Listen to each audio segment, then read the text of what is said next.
Ngày đó trong xua tha dương phơ mất banh game Free Fire khăn định mốt đó. ដើម្បីលេង Free Fire ឲ្យកាន់តែខ្លាំងដូចម៉ូដយើងអាចសាក់លបងធ្វើតាមគន្លឹះខាងក្រោមនេះ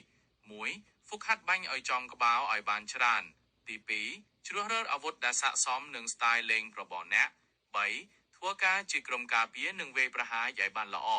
4ចេះប្រើប្រាស់ទីតាំងដើម្បីសម្ងំនិងវាយឆ្មក់5មើលការប្រកួតរបស់អ្នកលេងល្បីៗដើម្បីចាប់ខូយោទិកនេះថ្មីៗតើអ្នកចង់ដឹងច្បាស់ចំណុចមួយណាជាងគេ អត់ទេនិយាយទៅចង់ដឹងថាយើងធ្វើមិនបាញ់ឲ្យខ្លាំងដូចម៉ូតព្រោះម៉ូតបាញ់កណ្ដុងនៅខ្លួនប៉ុន្តែចូលក្បាលអាហ្នឹងធ្វើមិនហ្នឹងហើយចាំមើលវាតតមុខទៀតវាយ៉ាង ដើម្បីបាញ់ឲ្យខ្លាំងដូចម៉ូតគឺគេប្រើវិធីសាស្ត្រទាញក្រាប់ឡើងទៅលើនៅពេលបាញ់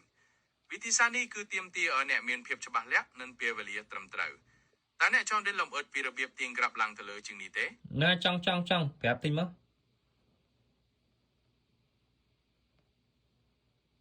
ជាការពិតមែនដើម្បីទាញក្របឡើងទៅលើឲ្យបានចំក្បាលអ្នកត្រូវមើលទិសដៅនៃការបាញ់រួចហើយអូសប៊ូតុងបាញ់ឡើងទៅលើយ៉ាងលឿង